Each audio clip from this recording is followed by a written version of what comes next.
जो दूसरे के अधीन है उसको सपने में भी सुख नहीं है, क्योंकि जब तक तुम कमजोर रहोगे तुम्हारा शोषण होगा। जब तक संभव हो दुनिया में किसी का एहसान मत लीजिए। और किसी दिन ले आके ललित वाला हाल कर दिया।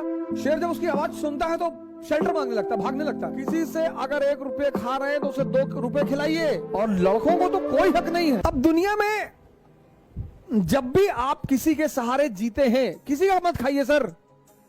किसी से अगर 1 रुपये खा रहे हैं तो उसे 2 रुपये खिलाइए, और अगर नहीं खा सकते हैं तो किसी का खाइए भी मत।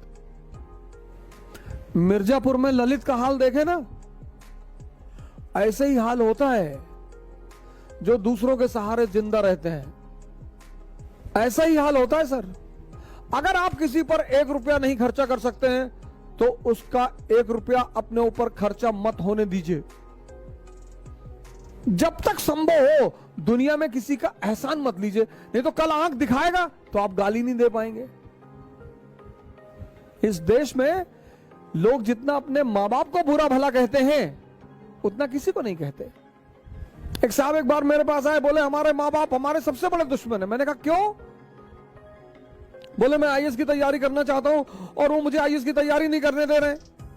मैंने कहा क्या कह रहे हैं? कह रहे पहले कोई जो है और नौकरी कर लो। मैंने कहा बुरा क्या कह रहे हैं? क्या करते हैं? बोले पिताजी हमारे चपरासी हैं। मैंने कहा इतना बड़ा कर दिया, वो एहसान नहीं है। यही एक देश है जहां सांड को भी पाला जाता है। 30-30 साल के लोग मां बाप से खर्चा लेते हैं, और लड़कों को तो कोई हक नहीं है। 30 साल उम्र हो गई, पापा पैसा भेज रहे तैयारी करने के लिए। इनको बांध के मॉरिशस भेजो, साउथ अफ्रीका भेजो, इनसे बंधुआ मजदूरी कराओ। 30 साल, हद से हद 25 साल। आप 30 साल के हैं तो आपके फादर रिटायरमेंट के स्टेज पे पहुंच रहे हैं, बुजुर्ग हो रहे हैं। किसी का खाइए मत सर, बिल्कुल मत खाइए, नहीं तो किसी दिन किडनी मांग लेगा आपकी। खिलाएगा पिलाएगा, जूता पहनाएगा नाइक का, रेडॉस का। या नेता लोग क्या कहते हैं, भाई है हमारा। नेता के साथ जो 2-4 लोग टहलते हैं, कभी नेताजी से पूछे कि नेताजी ये कौन है? अरे हमारे भाई की तरह है। और किसी दिन ले आके ललित वाला हाल कर दिया। क्योंकि जब तक तुम कमजोर रहोगे तुम्हारा शोषण होगा। तुम किसी भी जाति के हो, किसी भी धर्म के हो, क्या फर्क पड़ता है? जब तक तुम कमजोर हो, जब तक तुम डिपेंडेंट हो,